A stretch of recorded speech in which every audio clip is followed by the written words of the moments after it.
오늘 새벽 우리에게 주시는 하나님의 말씀은 마가복음 13장 1절부터 13절까지 말씀입니다. 제가 봉독하겠습니다.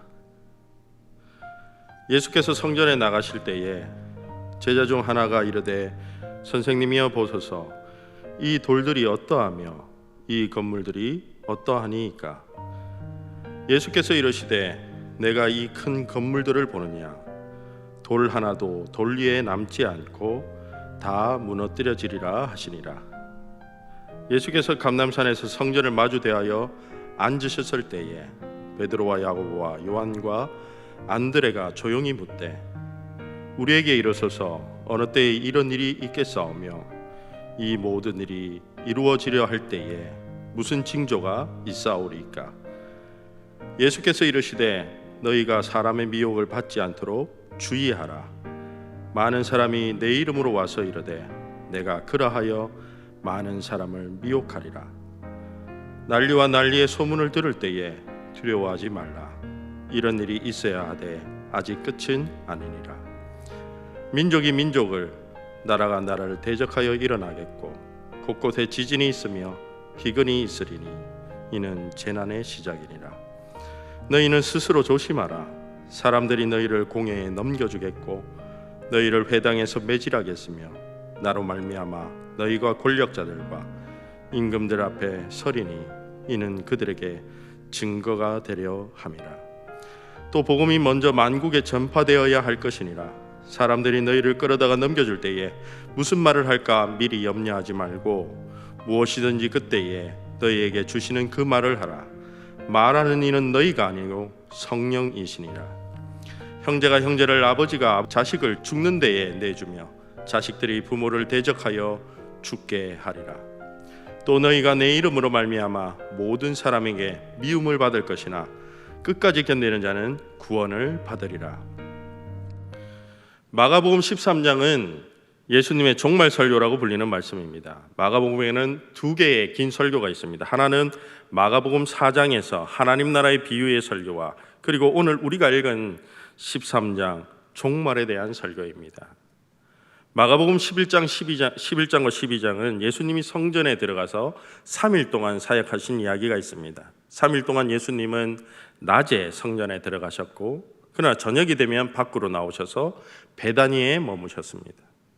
그러나 저녁에는 예루살렘에 대한, 이 저녁에 예수님께서 베다니로 나오셨다는 것은 예루살렘에 대한 예수님의 불신과 반감을 드러내는 모습입니다. 13장에서 예수님은 예루살렘 밖으로 나가셨다고 그렇게 말합니다. 그 후로 예수님은 예루살렘 성에 다시 들어가지 않습니다. 이것은 성전에 대한 심판의 말씀을 하는 것입니다. 13장 1절과 2절은 예수님과 제자의 대화가 있습니다. 1절에서 제자 중 하나가 예수님께 선생님이여 보소서, 이 돌들이 어떠하며 이 건물들이 어떠합니까? 그렇게 질문합니다. 당시 헤롯 대왕에 의해서 이 성전은 보수되었고 재건축되었습니다. 그래서 제자는 이 새롭게 재건축된 성전이 엄청나게 보이지 않습니까? 대단해 보이지 않습니까? 그렇게 질문하는 것입니다. 그 질문에 예수님이 말씀하십니다. 내가 이 큰 건물들을 보느냐? 돌 하나도 돌 위에 남지 않고 다 무너질 것이라고 예언하십니다. 예수님이 활동한 당시는 주후 30년대 시기입니다. 그 후로부터 약 40년 후에 주후 70년에 로마의 디도 장군에 의해서 예수님의 이 예언은 실현되었습니다. 학개 2장 15절 말씀에서 돌이 돌 위에 놓이지 아니하였던 때를 기억하라는 말씀이 있습니다. 이것은 솔로몬 성전이 폐허가 되었을 때를 기억하라는 학개 선지자의 말씀입니다. 이 말씀은 바벨론 포로에서 돌아와서 그 성전을 재건하다가 중단되었는데, 그때에 다리오 2년에 이스라엘 백성에게 그 성전을 재건하도록 독려할 때 했던 말입니다. 예수님이 돌 하나의 돌 위에 남지 않고 솔로몬 성전이 무너졌던 때를 기억하라는 그 학개 선지자의 말씀을 지금 인용하고 계신 것입니다. 그 말씀을 하신 이유는 이 두 번째로 지어진 제2 스룹바벨 성전도 다시 무너질 것이라는 예언의 말씀입니다. 마가복음 11장에서 예수님의 말씀대로 나귀가 준비되었던 것을 우리는 기억합니다. 우리는 예수님의 예언이 그 말씀대로 반드시 실현될 것이라는 것을 기대할 수 있는 것입니다. 3절부터는 예수님께서 감람산의 크기에서 앉아서 설교하십니다. 성전에서 설교해야 되는데 성전 맞은편 감람산에서 설교하고 계십니다. 왜 예수님은 성전을 마주 앉으셨는가? 그렇게 질문할 때에 그것은 성전에 대한 판결을 내리시는, 심판하시는 모습으로서 성전에 대한 반감을 드러내시는 예수님의 모습입니다. 스가랴서 14장 4절은 감람산이 마지막 심판의 날에 주님이 서실 장소라고 말씀합니다. 그러므로 이 모든 예수님의 행동은 구약의 예언, 곧 하나님의 계획과 뜻을 성취하고 계시는 모습입니다. 13장 3절과 4절에서 마가복음 1장에서 부르셨던 그 예수님의 첫 제자들의 이름이 나옵니다. 그 4명의 제자가 조용히 예수님께 다가와서 질문합니다. 그 질문은 2가지였습니다. 예수님이 2절에서 예수님이 예언한 성전이 멸망하는 일은 어느 때 언제 일어납니까? 또 이 모든 일이 이루어지려 할 때에 무슨 징조가 있겠습니까? 그렇게 묻는 질문이었습니다. 성전 멸망과 종말에 대한 일이 언제 어떻게 일어날 것에 대한 그런 질문이었는데, 이 질문에 대한 그 예수님의 답변이 마가복음 13장 전체의 말씀이라고 할 수 있습니다. 마가복음 13장은 일반적으로 성전 멸망에 대한 예언과 그리고 미래에 일어날 종말에 대한 이야기로 나눌 수 있습니다. 5절부터 23절까지는 그 전반부는 성전 멸망에 대한 예언, 주 70년경에 무너질 성전 멸망에 대한 예언이었습니다. 그리고 그 24절 이후부터는 종말에 대한 예언으로 구분해서 생각할 수 있다는 것입니다. 13장에서 반복되는 중요한 단어가 있습니다. 5절에 주의하라, 9절에 조심하라, 23절에 삼가라. 그렇게 그 중요한 단어로 그 단락들이 구분되어 있습니다. 제자들이 때에 대해서, 그 멸망의 때가 언제인지 질문에 대해서 13장 5절에서 마가복음 13장 5절에서 예수님은 이렇게 말씀하십니다. 예수께서 이르시되 너희가 사람의 미혹을 받지 않도록 주의하라. 그렇게 말씀하십니다. 그 예수님이 말씀하시는 그 미혹하는 사람이라는 것은, 그 미혹하는 사람의 배후에는 악한 세력인 사탄이 있다는 말씀입니다. 그 멸망의 때에, 성전이 멸망하는 그때에 많은 사람이 그리스도의 이름으로 와서 그리스도의 그리스도라고 말하면서 선지자로서 행세하면서 내가 그라, 내가 메시아, 구원자라고 예언하는 자들이 있다는 말씀입니다. 마가복음에서 내가 그라는 말씀은 예수님이 세 번 말씀하셨습니다. 마가복음 6장에서 예수님 무리를 그르실 때에 내가 그라고 말씀하십니다. 그리고 공회에서 신문당하실 때에 내가 그라고 대답하십니다. 이 말씀은 출애굽기 3장 14절 말씀에서 하나님께서 모세에게 나는 스스로 있는 자다, 내가 바로 그라고 말씀하신 그 말씀과 같은 말씀입니다. 이스라엘 역사 가운데서 내가 그라는 것은 이스라엘 역사 가운데서 너희 조상을 구원하셨던 그 하나님, 너와 함께 하시겠다고 하신 그 하나님이 바로 예수님이라는 것을 오늘 말씀하고 있는 것입니다. 그런데 그때에, 그 성전이 멸망할 때에 거짓으로 그 자신이 그라고 주장하는 자가 있다는 것입니다. 그리고 예수님은 사람들이 그리스도가 여기 있다, 저기 있다는 것을 믿지 말고 주의하라고 경고하십니다. 그리고 미혹하는 자들은 말로만 그치는 것이 아니라 이적과 기사를 행하기도 한다고 말씀하십니다. 그래서 그 이적과 기사를 통해서 택하신 사람들, 그 환난 중에 신앙을 지키려는 자들을 미혹한다고 말씀하십니다. 마가복음 13장 7절은 난리와 난리, 즉 전쟁과 전쟁의 소문들을 들을 때에 두려워하지 말아라. 이런 일이 있어야 하되 아직 끝은 아니라고 말씀하십니다. 이런 일이 있어야 한다.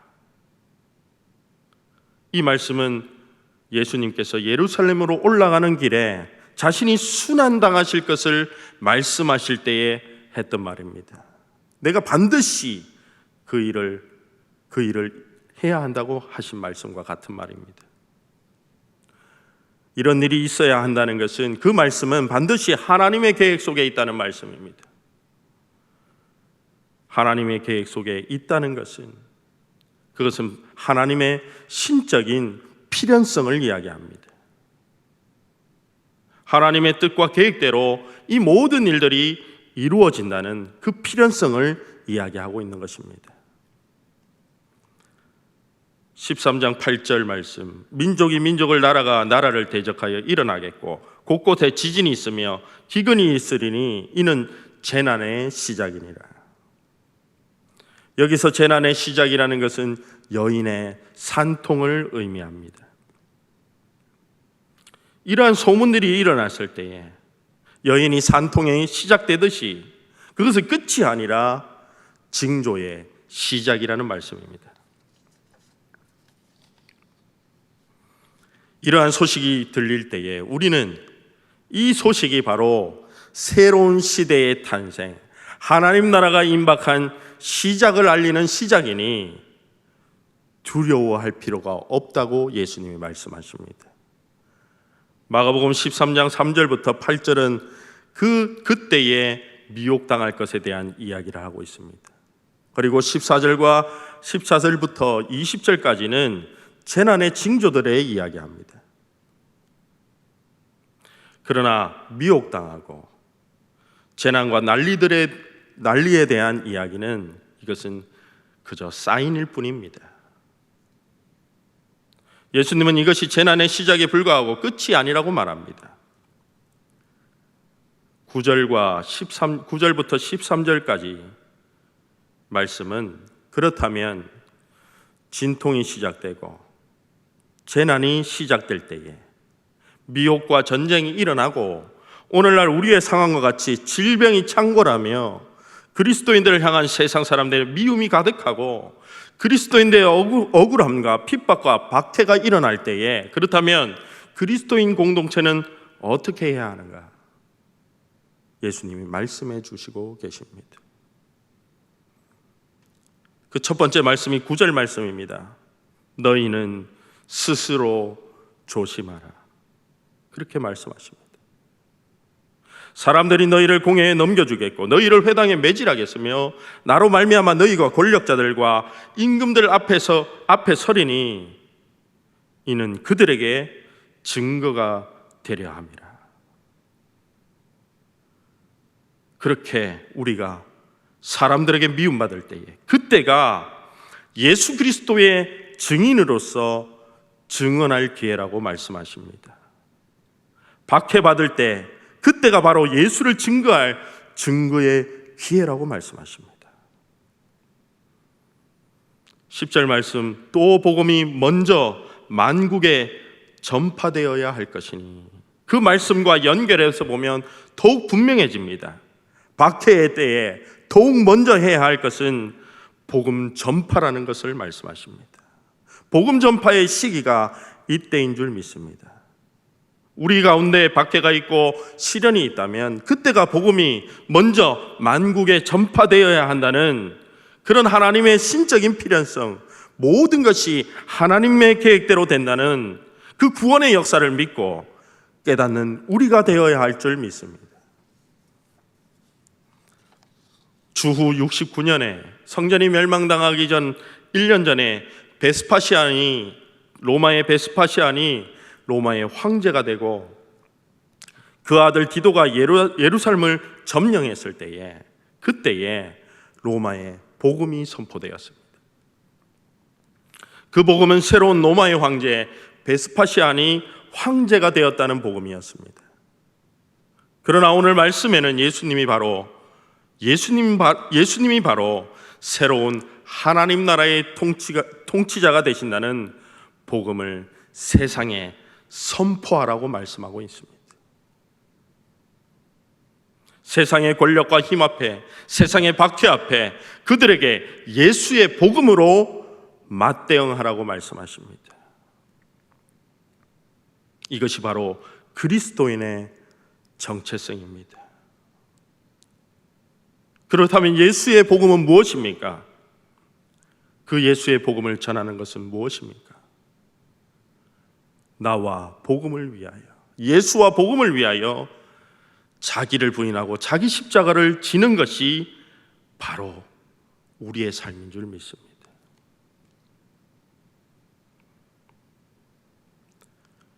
마가복음 13장 11절에서 사람들이 너희를 끌어다가 넘겨줄 때에 무슨 말을 할까 미리 염려하지 말고 그렇게 말씀하십니다.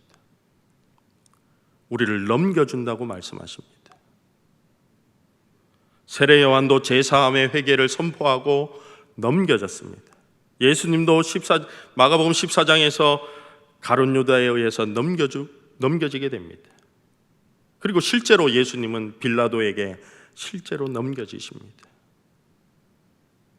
넘겨진다는 말은 순환을 상징하는 말씀입니다. 이 말씀은 예수님을 따르는 제자들도 동일한 운명에 처해서 넘겨진다는 예언의 말씀입니다. 그렇다면 그때는 언제인가 했을 때에 그때는 바로 우리가 예수의 복음을 선포할 때입니다. 예수님 그때에 무슨 말을 할까 염려하지 말고 무엇이든지 그때에 너희에게 주시는 그 말을 하라고 말씀하십니다. 이 상황은 모세가 바로 앞에 가서 하나님의 말씀을 전하려고 할 때에 무슨 말을 해야 할지 모르겠다고 하나님께 말했던 상황과 같습니다. 그때에 오늘 마가복음 13장 11절 하반절 말씀은 그때에 너희에게 주시는 그 말을 하라. 말하는 이는 너희가 아니요 성령이시니라. 성령님이 할 말을 주신다고 말씀하십니다. 마가복음에 나타난 성령님은 어떤 분이십니까? 예수님이 세례를 받을 때에 성령이 임하셨고 그를 광야로 몰아내셨고 쫓아내셨습니다. 성령님은 예수님이 하나님의 뜻에 따라 순환의 길을 가도록 강력하게 이끌고 인도하시는 분이셨습니다. 예수님이 성령에 휩싸여서 그 길을 가셨던 것처럼 제자들도 동일한 길로 인도하시는 분이 성령님이십니다. 예수님이 공회에서 담대하게 내가 그다라고 말씀하셨던 것처럼 공회와 회당과 이방인들의 임금들 앞에서 제자들이 담대하게 말하게 하시는 분이 바로 성령님이신 줄 믿습니다. 12절 말씀, 형제가 형제를, 아버지가 자식을 죽는 데에 내주며 자식들이 부모를 대적하여 죽게 하리라. 이것은 네로 황제 당시에 교회 안에 있었던 일입니다. 교회 안에 내부 고발자를 이용해서 박해했던 그 어려운 상황을 이야기하고 있습니다. 마가복음은 12 중에 하나라는 이야기로 가룟 유다와 같은 내부 고발자가 있다고 말합니다. 마가복음에서 형제와 가족은 어떤 사람들입니까? 그것은 친혈육이라기보다는 마가복음 3장 35절처럼 하나님 뜻대로 행하는 자가 내 형제요 자매요 어머니라고 말씀하셨던 예수님의 말씀처럼 그 교회 공동체 안에서 그 내부에서 배반자가 나온다는 걸 말합니다. 이러한 박해가 있을 때에 예수님을 팔아넘긴 가룟 유다처럼 형제를 팔아넘기는 일이 일어난다는 말씀입니다. 이 박해의 시기는 초대교회뿐만 아니라 모든 교회의 박해 시기에 두 가지 유형의 배교자가 나온다는 이야기입니다. 그리고 박해의 시기가 끝이 나고 나면 그 배교자들의 처리 문제가 있었다는 것입니다. 그때에 자기가 살려고 남을 팔아넘긴, 형제를 팔아넘긴 사람은 가룟 유다처럼 받아들이지 않고, 베드로처럼 자기가 살려고 자기 혼자 부인하고 배교한 사람은 회개하고 돌아왔을 때에 받아들였다고 하는 초대교회의 그 기준점이라고도 볼 수가 있는 것입니다. 여기에서 우리는 베드로와 가룟 유다의 차이를 발견할 수 있습니다. 이처럼 초기 교회는 외부적인 박해뿐만 아니라 내부적인 배신을 겪는 박해의 아픔이 있었습니다. 그때가 이럴 때에 마가복음 13장 13절은 또 너희가 내 이름으로 말미암아 모든 사람에게 미움을 받을 것이나 끝까지 견디는 자는 구원을 받으리라 말씀하십니다. 사랑하는 성도 여러분, 박해를 끝까지 견디는 자는 구원을 얻을 줄 믿습니다. 끝까지 견디는 것이 무엇입니까? 박해가 순조롭게 지나갈 수 있지만 순교의 자리까지 갈 수도 있다는 말씀입니다. 우리가 생각하기에 하나님이 우리를 고난 가운데서 건져주시고 살려주실 그것이 구원이라고 믿고 생각할 수가 있습니다. 그러나 믿음이 좋은 사람을 하나님이 반드시 구원해 주신다고 하신다면 순교의 역사는 없는 것입니다. 순교자는 없는 것입니다. 역설적이게도 하나님은 그 신앙을 끝까지 지키다가 신자들이 순교하도록 내버려 두십니다. 사랑하는 성도 여러분, 예수님을 구원하신 하나님의 방법이 무엇입니까? 하나님은 예수님을 십자가의 순환과 죽음에 버려두셨습니다. 그리고 부활의 방식으로, 하나님의 부활의 방식으로 예수님을 구원해 주셨습니다. 끝까지 견딘다는 것은 신앙을 잃지 않기 위해서 충성함으로 순교의 자리까지 가는 것을 의미합니다. 왜 그렇습니까? 왜 순교의 자리까지 가야 합니까? 그것은 우리 모두가 예수님과 같이 넘겨지는 운명에 참여하도록 부름을 받은 자들이기 때문입니다. 마가복음 8장 34절과 35절, 누구든지 나를 따라오려거든 자기 십자가를 지고 나를 따를 것이요, 누구든지 자기 목숨을 구원하고자 하면 잃을 것이요, 누구든지 나와 복음을 위하여 자기 목숨을 잃으면 구원하리라 말씀하십니다. 자기 십자가를 지라고 하시는 예수님의 말씀을 기억해야 할 줄 믿습니다. 자기 목숨을 나와 복음을 위해 잃는 자가 구원을 받는다고 하신 말씀을 우리는 믿기 원합니다. 주님을 따르는 우리는 이 구원의 의미를 진정하게 우리 마음에 새겨야 할 줄 믿습니다. 예수님 또한 죽지 않고서는 부활에 이를 수 없었습니다. 우리가 죽음의 자리까지 하나님의 능력을 믿고 예수 그리스도를 믿음으로 끝까지 따라가서 그 강을 건널 때에, 주님 손잡고 주님의 뒤를 따라가서 그 강을 건널 때에 영원한 참 생명, 그 하나님 나라에 들어갈 줄을 믿습니다. 마가복음 13장 10절 말씀, 또 복음이 먼저 만국에 전파되어야 할 것이니라. 이 땅에 종말이 오기 전에 우리가 먼저 해야 할 일이 무엇입니까? 그것은 하나님 나라의 복음을 전파하는 일에 매진해야 될 줄 믿습니다. 종말의 징조에 대해서 종말의 소문이 들릴 때에 그것을 듣고는 조바심 내고 종말인가 하고 두려워할 것이 아니라, 이 시기는 재난의 시작이요 생명을 낳기 위한 산통의 시작일 뿐인 줄 오늘 우리에게는 복음을 전파해야 되는 때인 줄 믿습니다. 하나님 나라가 오기 전에 우리가 해야 할 일은 복음을 전하는 일입니다. 그 일로 인해서 우리가 박해를 받는다면, 우리가 넘겨진다면 우리는 예수님과 동일한 길을 가고 있다는 것을 확인하게 되는 귀한 시간이 될 줄 믿습니다. 주님을 따라가다 당하게 되는 그 죽음이 오히려 나의 구원이 된다는 확고한 믿음을 가지고 오늘 이 재난의 시기를 믿음으로 견디며 구원의 날을 소망하며 살아가는 귀하고 복된 성도님들 다 되시기를 축복합니다. 기도하겠습니다. 주님, 민족과 민족, 나라와 나라가 대적하며 지진과 기근과 또 오늘 우리에게는 질병이 우리를 위협하고 그로 인한 수많은 소문들이 우리를 두렵게 합니다. 그러나 주님, 그것은 재난의 시작이고 산통의 시작이라고 말씀하십니다. 그때가 바로 복음이 먼저 모든 열방과 민족에게 전파되어야 하는 시기라고 말씀하시니 감사합니다. 세상은 연일 교회를 향한 미움을 토해내고 있습니다. 주님, 그러나 우리 모두가 자기를 부인하고 자기 십자가를 지기 원합니다. 그 길은 예수님이 먼저 걸어가신 길이며 하나님이 뜻하신 길이기 때문입니다. 우리 또한 그 길을 순종하며 따라가서 하나님의 영광과 영원한 생명을 얻게 하여 주시옵소서. 우리가 먼저 죽음으로 복음이 전파되기 원합니다.